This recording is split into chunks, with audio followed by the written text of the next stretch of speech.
Good morning, our viewers here in Nigeria and around the world. This is Business Morning with me, Bosun Namafai. Let's get the show started for today, Tuesday, July the 9th. So we've got the African leaders now back in their different countries after the African Union ratifying, putting all the mechanisms in place to get the new trade treaty called the AfCFTA in place. So the 54 countries are now in the box. So let's unpack this new trade treaty a little bit for you, because it's one big story that we'll keep talking about. It's very important for everyone. So let's 54 countries out of 54 African states have signed a new treaty. That's already in the news. Eritrea in the Horn of Africa is the only country on the sideline, yes, to sign it. So gotten 99.9% of countries, member states in there. So the African Union leaders are very happy that this is moving forward. Nigeria was the number 53 signatory to the trade pact that was over the weekend. So the AU members have launched the operational phase of the trade pact, creating the world's largest free trade area of more than 1 billion people and nearly $3 trillion in market size. So the AfCFTA is the umbrella body for trade negotiations between AU member states and how will it work? Divided into two phases, basically. The phase one is where we are right now. March 21st last year, 10 negotiation rounds. 44 of 55 AU members signed the agreement, setting up the first phase of the AfCFTA. Now we have 54 countries which are signatories to the phase one, while 27 countries have ratified the deal. Nigeria has signed, the countries yet to ratify. Still in phase one, what does it contain? The protocol for trade in goods, services, and dispute resolution between member states, now binding legal instrument on signatory countries and those that already ratified the agreement. Phase two is to get the common criteria to determine the rules of origin for traded products, among other things. Quite a very big, a bit complex.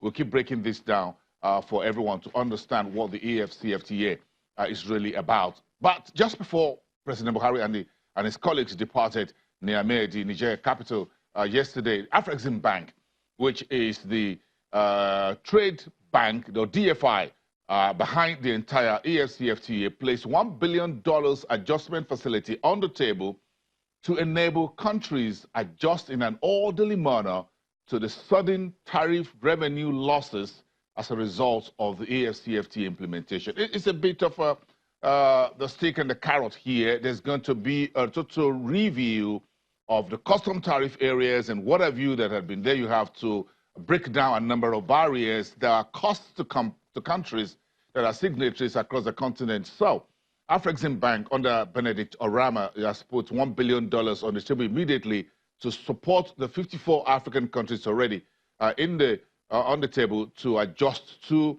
in an orderly manner so that they will not be negatively impacted by the dismantling of some tariffs. But he told the African leaders before they departed Niamey that, quote, you must not look back. That's what he told them. Dr. Rama says this movement is now unstoppable. No people have achieved meaningful development when their economic progress depends on others. Also, Afrexim yesterday launched the Africa-wide Digital Payment and Settlement System, the PAPSS, to domesticate intra-regional payments and save the continent about $5 billion in payment transactions costs per annum, and to reduce the influence of the US dollar in intra-African trade. One big story there, of course, within this business of new AfCFTA is agriculture. So let's talk to Steve Babayeko, who is the founder of Babayeko Farms. He's here in suit and shirt, but of course is a farmer on the inside. Good morning. It's good to have you. Good morning, Mr. Muffa. Thanks for coming. Thank you so much. This is very important when we see folks like you who become entrepreneurs in agribusiness in Nigeria. So we want to find out if we have this conversation around the agro-commodity. Sure. Within the AfCFTA, new treaty, agriculture, agro-industrialization, agro-industry, agro-allied business was going to be the main focus. Are you enthused by our signing? Well, I'll say congratulations to the federal government for finally coming around to signing this all-important agreement. I'll say better late than never, because for me, I thought we should have signed from day one. But the federal government wanted time to study it in depth and come up with a position which they finally have done. Well, I mean, a continent of 1.2 billion people, you know, if we're able to move global contribution to world trade from 2% to 3%, it's estimated to be around $70 billion per annum.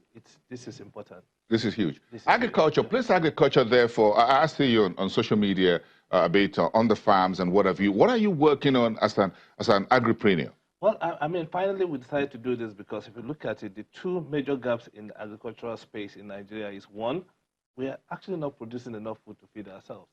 And this country, it's estimated that by 2050, Nigeria will probably be the third biggest country in the world behind China and India. So what are we going to do when we get to that point? That is one. Two, in terms of all of the whole reduction in our revenue from oil, where is the next source of foreign exchange going to come from?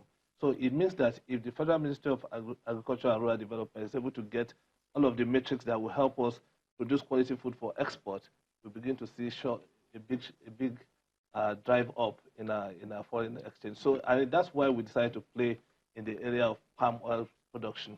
Palm oil. Yes. And that's where the central bank's talking about imported palm products and on one hand, then those who do smuggling on the other hand, versus those of you who are entrepreneurs on the ground borrowing money from friends, banks, and other sources to do this agro-commodity. Yes, sir. And if you look at it, as at last year, 2018, we probably this country spent about $500 million importing palm oil. It's totally ridiculous.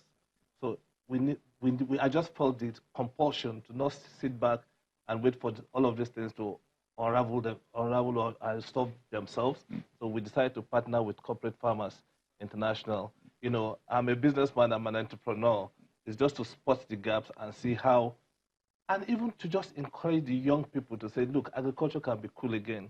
So part of our own plan is to bring tech and innovation and fun into the whole process of farming. That's why I love innovations is what will definitely get the youths and young people to get into the various value chain points within the agriculture industry. So what innovations are you thinking of here for those who are young? I mean, in terms of just even trying to bring drones to because we're starting with about 50 hectares, that's the plan. We've now developed 22 hectares. We're working on 22 hectares now, sitting just for about 500 people already in Kogi State there, you know, and just being able to bring You didn't tell me you're in my state. Yeah. Now we've got to have another conversation after this. I'm from Kogi State, so I felt the pilot program has to be in my Charity begins at home. Absolutely. You know, there are so many young people in Kogi State not employed at the moment, so we just thought, how do we create that kind of large-scale employment opportunity for our young people? And that's so what would you be using the drones to do? To just monitor and to be able to just even gather data to start with, because you see, to be able to monitor the perimeter of the place and to be able to see how you gather data. And then we're working on even certain monitors so that it's in the old school form of farming. That's when you just apply fertilizer on a blanket scale. Now you have little things that you can attach to the soil that can monitor which area requires more fertilizer or more water. So it's not like sticking your hand in your mouth and sticking it in the air to see which way the wind blows. So a lot of all of those best practices is what we're bringing to the table. Are you telling youths and young ones that agripreneur is as cool as working in a central bank? I think it's as cool as working in entertainment, because I know that's the first place that they would rather want to go. But I promise you, if you go into agriculture... Instead of producing music, not all of us can become musicians. And if you look at the whole pipeline that goes into the entertainment industry, maybe out of every 1,000 that goes in, maybe 15 will be lucky to be successful. To make a record. But if you go into agriculture, what you put in is what you get out. You can't go wrong with agriculture. No, you can. At least you put something in your mouth. Absolutely. Worst case scenario? Worst case scenario, you put something in your mouth. That's as good as agriculture. It really is. Yeah. What are the key challenges for you here? I'm sure money is going to be number one. Yeah, money is number one. So the central bank and others, the bankers committee are saying, we want to do more agri-lending to those of you who are around the SME level of the industry. Well, definitely, we'll still like to see more of that percolate downstream, especially down to the very bottom of that food chain. Because if we're telling young people to go into agriculture, for some of us, we'll have less problem with the initial seed capital. But for some of those younger people, they will. So we'd like to see more programs that will be able to create more inclusiveness in that zone. But for us too, we still need more money and more support, because, I mean, as an entrepreneur, you put your money where your mouth is. We've done that taken that initial step, acquired the land, put people on site, we're working, and then we'll see, not just grow the palm product, but be able to process, bring in machinery to be able to process, so we can do the right thing and export at the right quality. I know the old way of getting the palm oil out. Definitely. That's definitely. That was the one I was used to. I haven't seen the new machines. No, there are a couple of I'm still the old machines. school when it comes to getting the palm oil, the traditional. Actually, I'll be traveling to Malaysia with a couple of my people from the Corporate Farms International, and just to look at even more newer machines and see what we can. Yeah, they took palm kernels from us. Definitely. It's time to take something back from them. We need to take. Don't let them see you coming. Absolutely. Thank you, Mr. Mofa. Thank you. We'll have to have this conversation some other day. Sure. Maybe when you folks are back from Malaysia and see what are the things you've learned. All right. This is a capitalist world. It is. You take from me, I take from you. Absolutely. The way Great. The world goes. So let's have this conversation around the Nigeria's groundnut business. But of course, the big story everyone's pouring over is the new AFCFTA. Just a second, everyone.